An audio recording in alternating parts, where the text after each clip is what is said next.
तीन भुजाओं से बने बहुभुज को हम एक त्रिभुज यानी ट्रायंगल कहते हैं। चलिए एक मजेदार गतिविधि से त्रिभुज के क्षेत्रफल की समझ बनाएं। एक कागज लीजिए, इस पर एक त्रिभुज खींचे। यहाँ हमने 5 सेंटीमीटर, 5 सेंटीमीटर और 6 सेंटीमीटर भुजाओं वाला त्रिभुज खींचा है। इस त्रिभुज को कागज से काट लीजिए। कागज पर इस त्रिभुज के सर्वांगसम यानी कॉन्ग्रुएंट त्रिभुज की रचना कीजिए, यानी कि एक और त्रिभुज खींचे जिसकी भुजाएं 5 सेंटीमीटर, 5 सेंटीमीटर और 6 सेंटीमीटर लंबाई की हो। इसे भी काट लीजिए।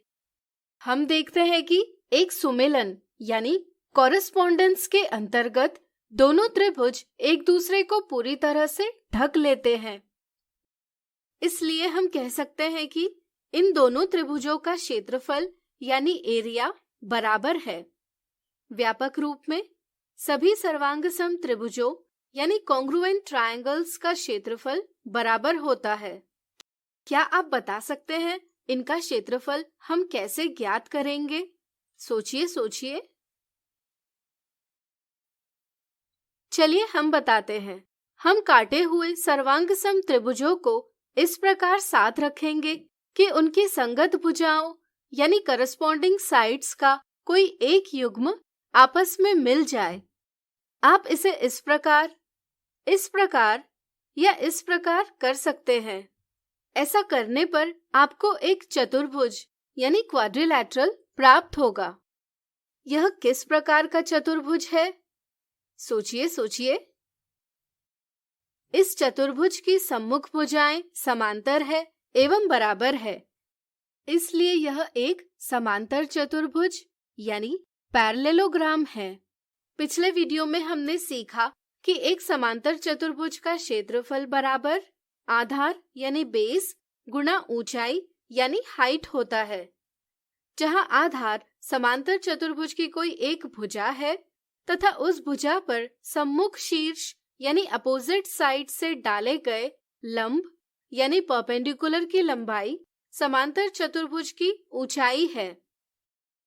चूंकि यह समांतर चतुर्भुज दो सर्वांगसम त्रिभुजों से बना है, इसलिए समांतर चतुर्भुज का क्षेत्रफल दोनों सर्वांगसम त्रिभुजों के क्षेत्रफल के योग के बराबर होगा। चूंकि दोनों त्रिभुजों का क्षेत्रफल समान है, इसलिए हम कह सकते हैं कि समांतर चतुर्भुज का क्षेत्रफल बराबर 2 गुणा एक त्रिभुज का क्षेत्रफल है, यानी कि एक त्रिभुज का क्षेत्रफल समांतर चतुर्भुज के क्षेत्रफल का आधा होगा। इस तरह से प्रत्येक त्रिभुज का क्षेत्रफल बराबर 1/2 गुणा आधार गुणा ऊंचाई है, जहां आधार त्रिभुज की कोई एक भुजा है तथा ऊंचाई इस भुजा पर सम्मुख शीर्ष से डाले गए लंब की लंबाई है। मापने पर आप पाएंगे कि यह ऊंचाई 4 सेंटीमीटर है। चूंकि लंबाई 6 सेंटीमीटर और ऊंचाई 4 सेंटीमीटर है, इसलिए प्रत्येक त्रिभुज का क्षेत्रफल बराबर 1/2 गुणा 6 सेंटीमीटर गुणा 4 सेंटीमीटर बराबर 12 स्क्वायर सेंटीमीटर है। यदि हम त्रिभुज के आधार को B और ऊंचाई को h माने, तो हम कह सकते हैं कि त्रिभुज का क्षेत्रफल बराबर 1/2 गुणा B गुणा h या 1/2 BH है। अब यहाँ देखिए, यहाँ 2 त्रिभुज दर्शाए गए हैं। क्या आप इन त्रिभुजों का क्षेत्रफल ज्ञात कर सकते हैं? प्रयास कीजिए। त्रिभुज ABC का क्षेत्रफल बराबर 420 स्क्वायर सेंटीमीटर है।